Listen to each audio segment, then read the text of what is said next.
play like Banjo and Banjo-Tooie, and I did not want to play them from how bad Nuts and Bolts was. I feel like Banjo-Kazooie is not for everyone. If you're not a collectathon kind of guy. I'm a huge collectathon guy. Like Nuts and Bolts was so bad. Oh yeah, that's completely fair. That game that's not even a game, to be completely honest. It's a tech demo. Yeah. I will say I'm excited to see this matchup because I love Snake. I know a lot of people don't really like Snake. They don't like fighting him or watching him. I love Snake. I play Snake. I dabble in Snake myself. So I'm excited to see that, especially this matchup against a relatively new character. I mean, like, Pyra Mythra have been out for a while. So, but, you know. On paper, I'm going to quote my good friend Charles Thorne here. Mythra only loses neutral when she wants to. Yes. Against most characters. Because against Snake has that frame 1 grenade pull. So a lot of the things that like a lot of Mythra players rely on as like just a given in this set don't actually work because of grenade. Like that, for example, grenade pops him out of the side beat. Yeah, I feel like one thing that Snake is usually pretty good against is swords. He's barely decent against it because of the way that grenade trades the swords a lot. And I think that could be a huge thing here to just sort of break those like big hitboxes that Streetdzine's trying to throw out. And look at this so far, like 73% on Mew2King. He's going to try and get a combo started here, but he's already maybe looking like a little bit like he doesn't know how to poke through Snake's zone, because Snake he sets up this like bubble around him, and he's like, this is my zone. There will be constant fireworks, and you cannot enter it. So a lot of characters need to learn how to like poke from a distance. So just get like a retreating fair or retreating bear against it, and then get out of dodge.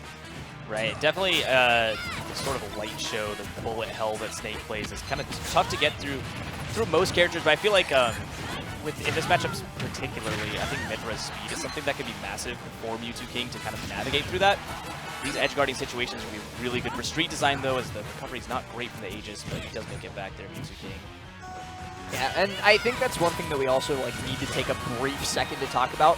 Like, if you write down Pyra and Mythra's weaknesses on paper, there's one of them, and it's that she sucks off stage. Yeah. So a character like Snake, especially with like the Nikita, which is an edge guard with 0 commitment, can kind of do some annoying stuff to Pyra and Mythra. Yeah. Oh, that's interesting. That's cool. That grenade at the ledge there, piling on some percent as well for Streetdzine. He's in a very good position here. Just got to make the recovery.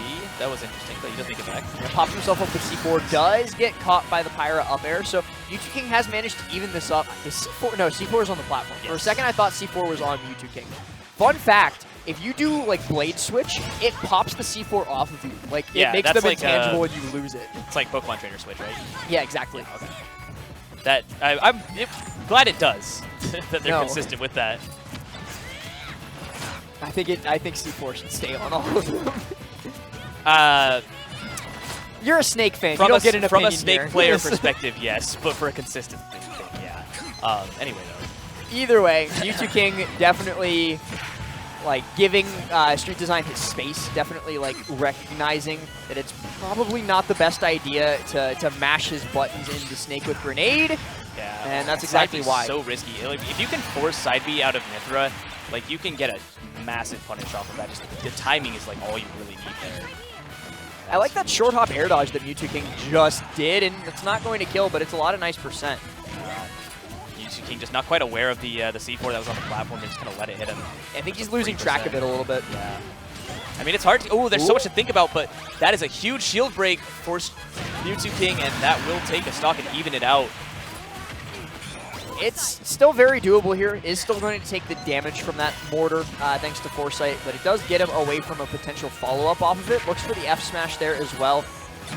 Mew2King has to be very careful about how he plays the rest of it, because Pyra and Mythra, they're more than capable of just cheesing the hell out of this final stock, right? Like, we could see a Dare up smash kill at 70, or we could see just any amount of BS here. Well, Speaking of which, ooh, just about missing that, but there it is. Oh my God, 2 massive moments there for Mew2King. Didn't quite get the F smash, but he didn't even need it in the end. That is huge. Listen, I was off by 10%. Yeah. I'll take the L, but hey man, I feel a little bit there. vindicated on that. Absolutely. I was like, yeah, here it comes. Mew2King's about to cheese him. It's one of those things you kind of just feel it to a certain degree, but unfortunate for Streetdzine in a sense because he did have a really solid lead for Well, most of that, I feel like. I think that Mew2King actually conditioned that Yes. very, very well throughout the set because we didn't see him go for many dares. He went for that one into the up smash that didn't quite kill because Streetdzine was a little bit too low percent.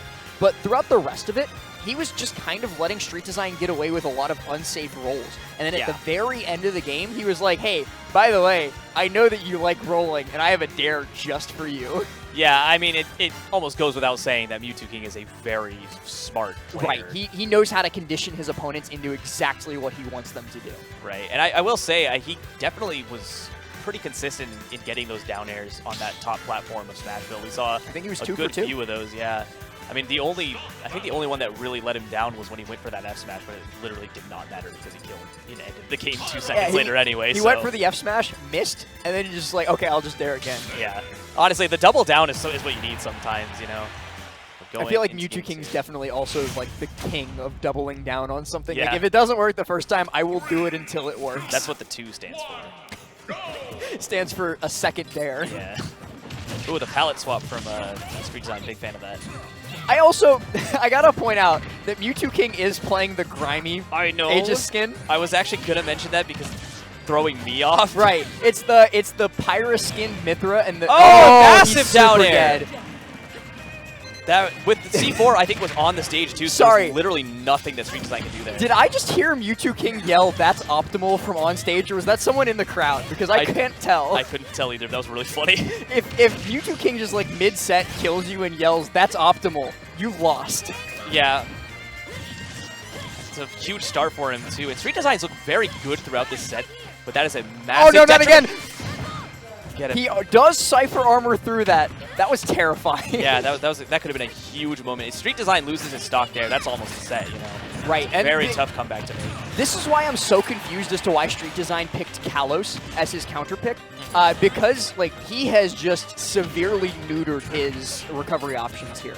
He can only go one way. It becomes very linear, and especially against a character with as big and as strong of a down air as Pyra. You can't do that to yourself, as we see demonstrated here. Yeah, maybe on his last legs here, just kind of let that second stock go. Download complete, man. Yeah, Like I think that's all we can say about how this is going. Mew2King really on point, and oh my god, what a game from Mew2King. That was absolutely ridiculous. The 2 down airs, and that one was brutal. I felt that in my soul.